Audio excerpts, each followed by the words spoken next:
Hello everyone, I'm Hugo. And I am Jake. And this is Jake Reed's number... Fiscal Jackhammer. Fiscal... like a money jackhammer? Like it's a jackhammer, but on your finances? Operation Fiscal Jackhammer. We do your taxes for free? I don't know. That's a not very good business. No, it's a terrible business proposition. Yeah. So anyway... With a jackhammer. Yeah. This is... Jake reads your comments, in which Jake is going to read some fucking comments. Actually, I'm going to read them, I guess. He'll respond. Not aptly named.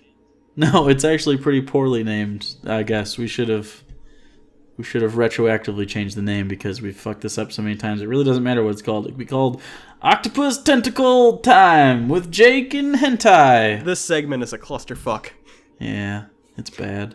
So our first comment comes from Atheist Bible Study number 89, and it comes from I Am Who I Am. Dear Hugo and or Jake, please help me with the fundamental problem I'm having about leaving Christianity. Throughout elementary school, I was fine with death, comfort of God. After encountering YouTube atheists such as Arbit Skeptic, Logic, Steve Shives, and you guys, of course, I became an atheist. I soon realized that this would make my life harder. Leaving Christianity has caused me to fear death. I love to live, but living is only temporary. I am having a very hard time coping with this fact. Please give me some insight onto the issue of mortality. And then he goes on to just say, essentially, he hopes we come to Texas again, because we were in Texas recently speaking at a convention. Yeah, that was cool. We actually did a live chick track, and we killed it! As for the question, basically, how do you deal with mortality after finding out? Basically, nothing happens after you die. And the way I deal with it is, I think a lot of people are scared of the idea of not existing after they have the idea of existing after death because they think that they will experience an after death.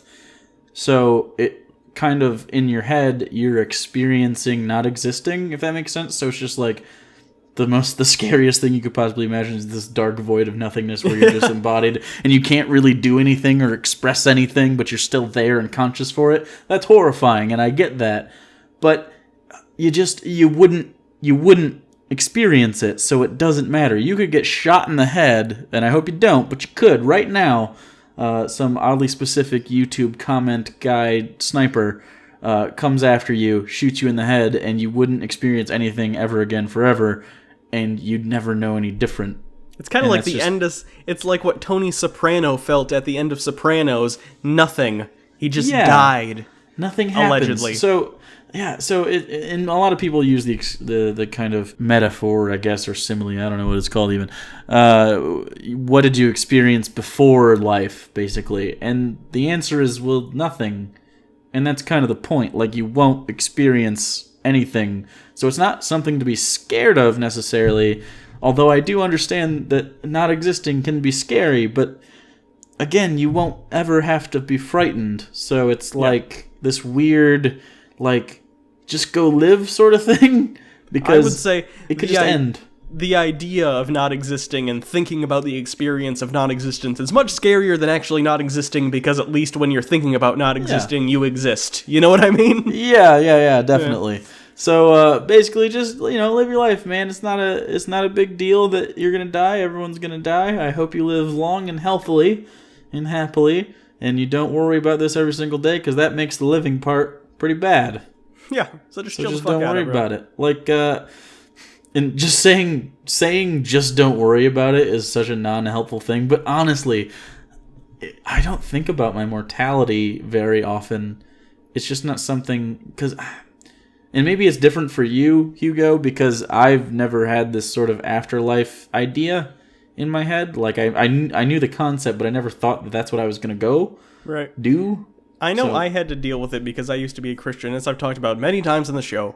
There was a period where it was really rough, and I had to think about, well, now I know that this is the only life I have, so what am I going to do with that? And I think it makes you reevaluate your priorities a little bit, and I think in a good way, because I think before you're sort of banking on the idea that it doesn't really matter, this is just a test. This is just temporary anyway, whereas when I die, everything will be permanent. And the reality of the situation that you come to find as an atheist is scary, but it makes you reprioritize in a good way. And that's how I think it is. It makes you realize, if I want to do something, I gotta get the fuck up and do it. For me, of course, that means eating Hot Pockets and making internet videos. As for you, maybe you'll do something productive with your life. I don't know. Yeah. But that's at least what I got out of my priority shift. Yeah, so basically if you think about life as a currency, the value of that currency just skyrocketed because it's extremely finite.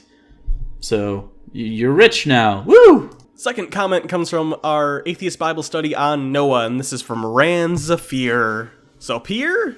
Zafir. It's an archer troll. Wait, dwarf. Sorry. I think the biggest shortfall of the series at this point is the indiscriminate analysis of both clearly mystical things and non-mystical things. Questioning God's judgment when he's supposed to be omniscient and omnipotent is good, granted it could be obvious author flaw. Questioning how many times God made man, pointing out that the common story of Noah doesn't mesh with the Bible, or that you literally can't fit that many animals in that much space also makes sense, but questioning where the water comes from seems pointless. It's a mythical story of a divine flood, and the book does not specifically give an origin for the floodwaters beyond rain.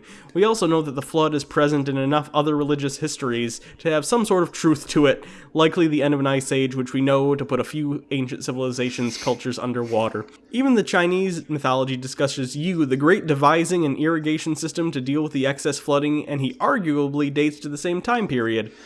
I'm glad you picked this. Yeah, so many issues. I don't understand your first point, which is why question where the water comes from in the Noah story. And if you don't remember, in the Noah story, the firmament breaks, and then a bunch of water falls from the sky, but also underwater springs break, and then water shoots up from the ground. And then we made an issue about this because neither of those things exist.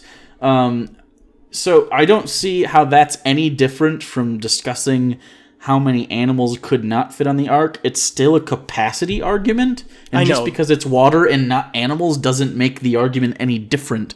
All it is saying, we don't have all this water you're talking about because all the water on Earth is currently on the Earth, and we can see all of it.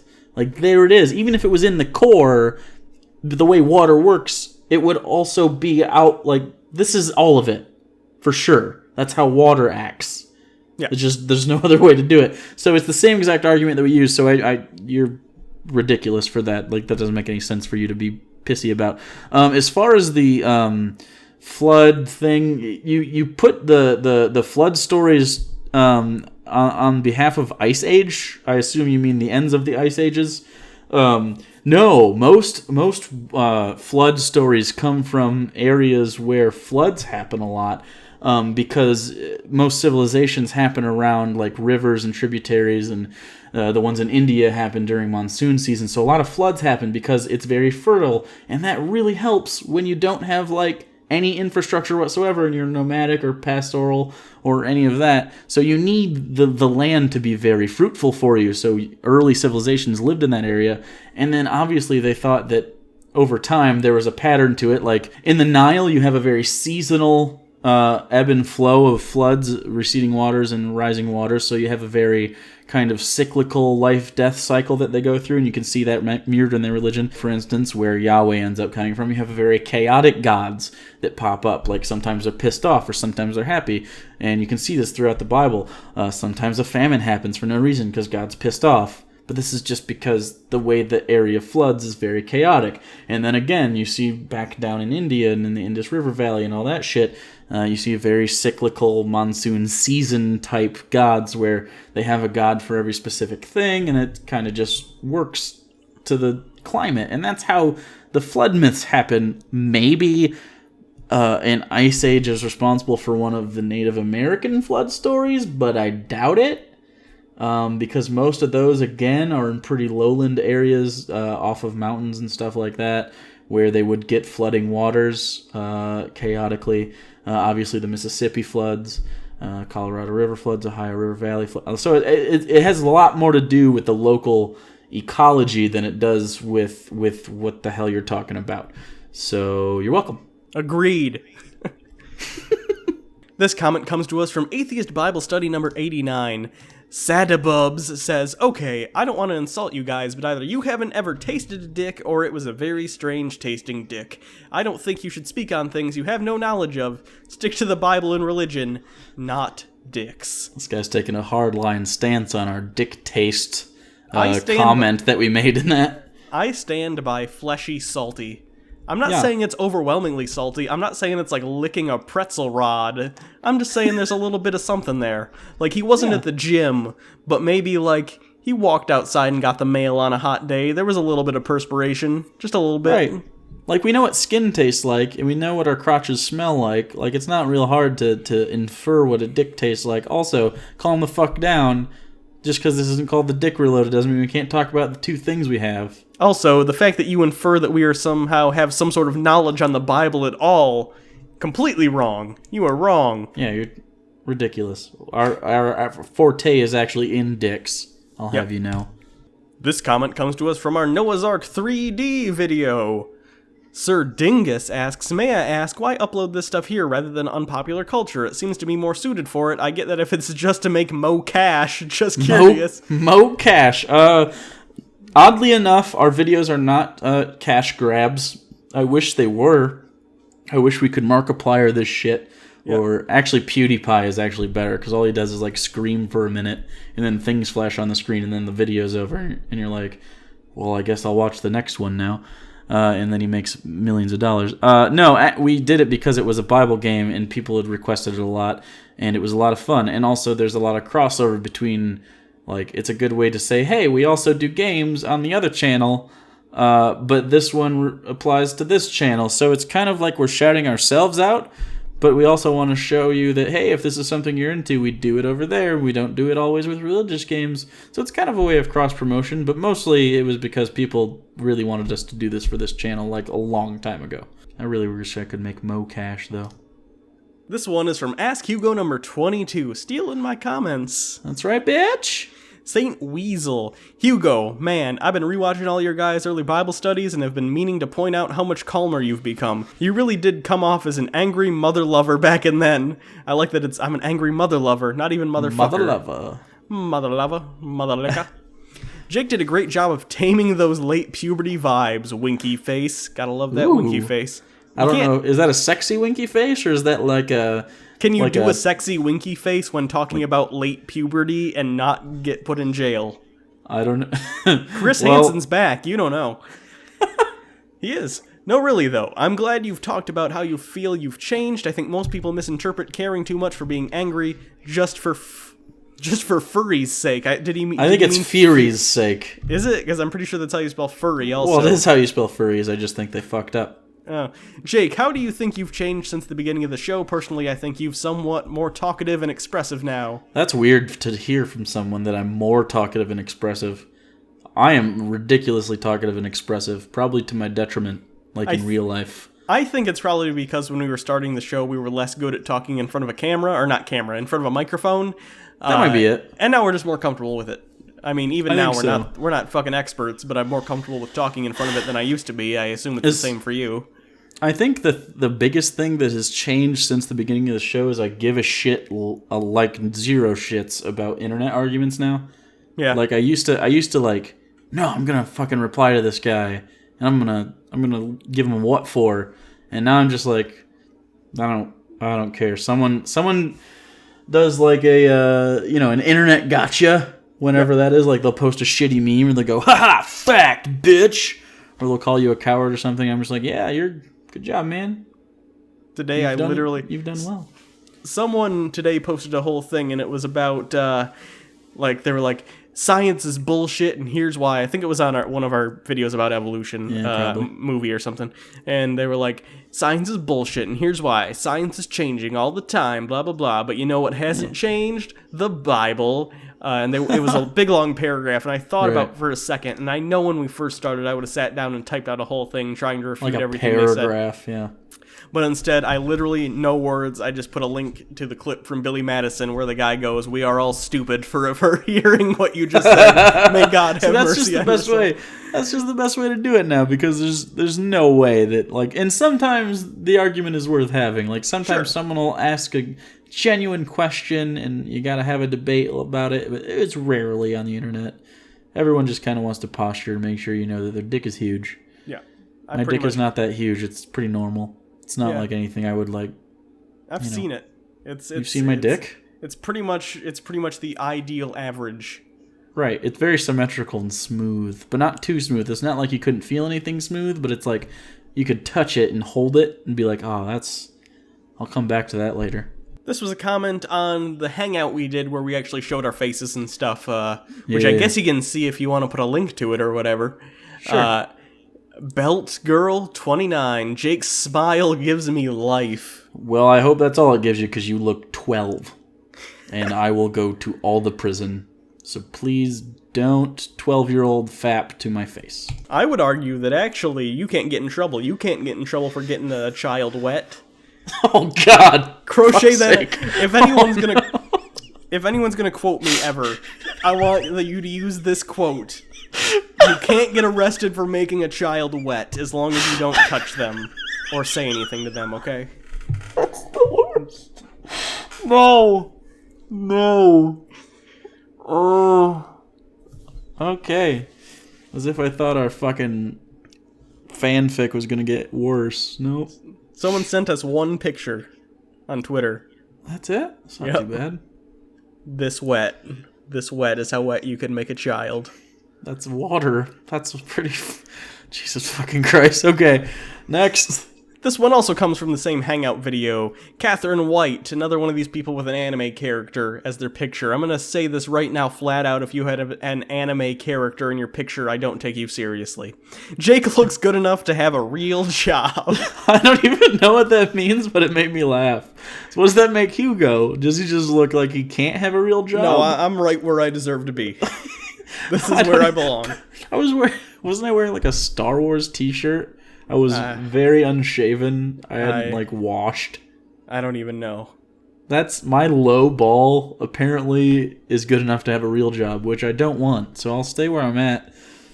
What kind of real job was I in for though? Teaching.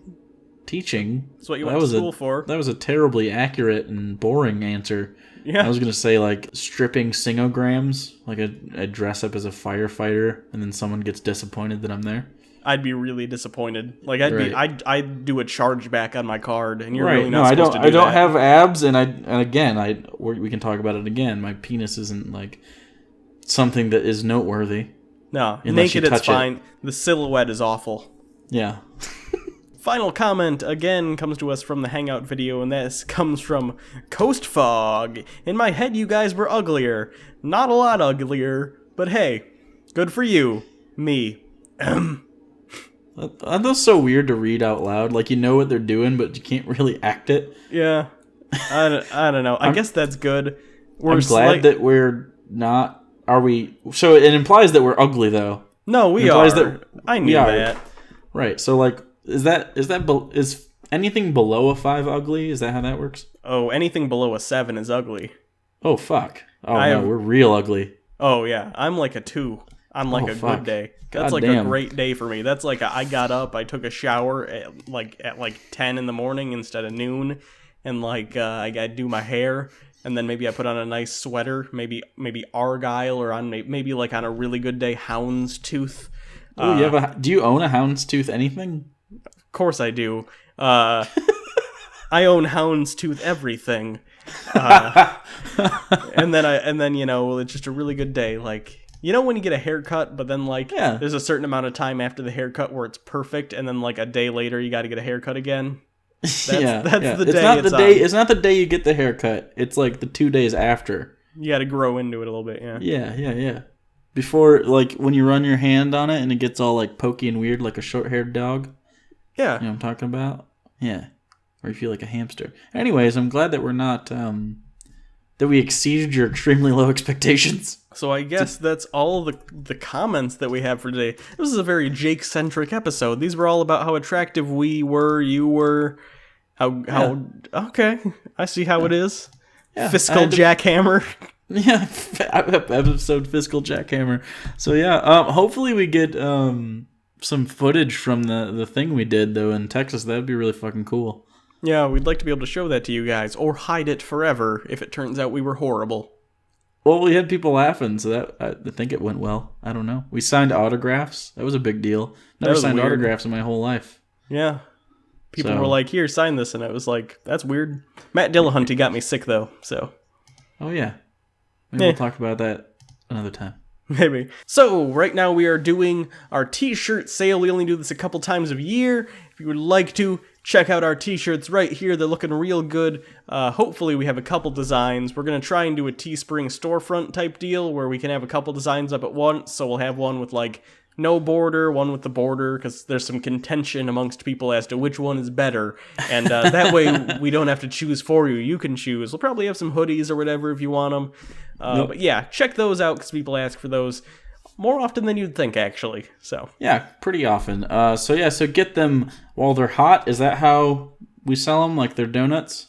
Yeah. Get them while they're hot. You can get some t-shirt holes. Ballpark hot dogs of t-shirts. Yeah, that's what that's like. Except they won't give you diarrhea. Just the shame associated with it. I'll take a diarrhea shirt. All right, so that's it. That's all of it. You can you can fuck off now. You can check us out on Twitter at Bible Reloaded. You can check Hugo out at Hugo Reloaded. You can also subscribe and get more of the Jake Reads and or Ask Hugos or the other things. If you like what you see, you can always help us out by donating to our Patreon campaign. That's always good, and we do a once-a-month Patreon-only hangout. Hopefully that'll be soon. Very soon. Jake moved to another state, so we're going to have to do it online. Normally we do it early in the month, but just stuff got a little fucky this month, so we'll be doing that soon. Fucky? Yeah. I'm using that now. Go for it. I didn't fucking coin it. So... Thanks, everyone. Until next time, I'm Hugo. And I'm Jake. And this has been Jake Reed's Fiscal Jackhammer. This was so fucky.